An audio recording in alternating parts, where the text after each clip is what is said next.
बातमी आहे बदलापूरच्या अक्षय शिंदे एन्काउंटर संदर्भातली। पोलिसांच्या गोळीबारात ठार झालेल्या बदलापूर लैंगिक शोषण प्रकरणातील आरोपी अक्षय शिंदे याचा मृतदेह दफनावरून त्याचा अंत्यविधी व्हावा यासाठी प्रशासनाकडून योग्य ती जागाच उपलब्ध केली जात नसल्याने अक्षयचे वडील अण्णा शिंदे यांना शुक्रवारी तातडीने उच्च न्यायालयात धाव घ्यावी लागली आहे। यानंतर अक्षय शिंदेच्या मृतदेहावर अंत्यसंस्कार करण्यासाठी जागा उपलब्ध करून देण्याबाबत राज्य सरकारने गुरुवारी उच्च न्यायालयात हमी दिली होती। त्यानंतर आता महत्त्वाची माहिती समोर आलेली आहे। बातमी सविस्तर पाहूया। त्याआधी तुम्ही HPN मराठी न्यूज चॅनल पहिल्यांदाच पाहत असाल आणि अजूनही चॅनलला सबस्क्राइब केलं नसेल तर नक्की सबस्क्राइब करा, जेणेकरून आमचे अपडेट्स लवकरात लवकर तुमच्यापर्यंत पोहोचतील।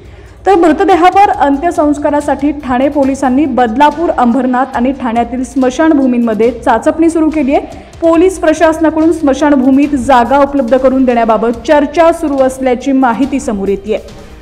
तसंच जागा उपलब्ध होताच आज किंवा उद्या सकाळपर्यंत त्याच्यावरती अंत्यसंस्कार केले जाणार असल्याचं देखील सांगण्यात येत आहे। कायदा व सुव्यवस्थेचा प्रश्न सरकारनं हाताळावा असं न्यायालयानं म्हटलंय।